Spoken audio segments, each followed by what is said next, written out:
पति जैसे ही घर में दाखिल हुआ, पत्नी का गुस्सा फूट पड़ा। पूरा दिन कहाँ थे? ऑफिस में को फोन किया तो वहां भी नहीं मिले। पति कुछ बोलने ही वाला था, वह बोलती चली गई, ये गंदा सा बक्सा और पोटली कहाँ से उठा लाए हो? पति ने धीरे से कहा, गाँव गया था माँ को लेने। यह सुनते ही पत्नी आग बबूला हो गई। क्या? माँ को यहाँ ले आए? जरा भी शर्म नहीं आई आपको?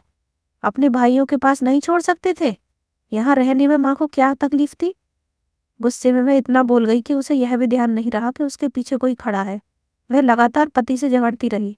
पति बार बार कहता रहा, मेरी बात तो सुनो, लेकिन पत्नी ने उसकी एक न सुनी। यह घर कोई खजाना नहीं है, आपकी सैलरी में घर का खर्च बड़ी मुश्किल से चलता है। अभी की अभी माँ को वापस जाकर गाँव छोड़ के आओ। इतना कहकर जैसे ही पत्नी की नजर पीछे खड़ी महिला पर पड़ी, उसके पैरों तले जमीन खिसक गई। आवाज कांप गई और वह चिल्लाकर बोली, अरे माँ आप। माँ ने बाहरी मन से कहा, हाँ बेटा, तुम्हारे भाई और भाभी ने मुझे घर से निकाल दिया। जब मैंने दामाद जी को फोन करके सारी बात बताई तो वो मुझे लेने आ गए। यह सुनकर पत्नी अपनी सोच और अपने व्यवहार पर बेहद शर्मिंदा हुई। उसकी आंखें झुक गईं, शब्द मौन हो गए। तभी पति ने बहुत गहरी बात कही, काश हम यह समझ पाते कि माँ तो माँ होती है, चाहे वह मेरी हो या तुम्हारी। दोस्तों, हमेशा याद रखना, किसी की भी माँ हो, माँ तो माँ होती है।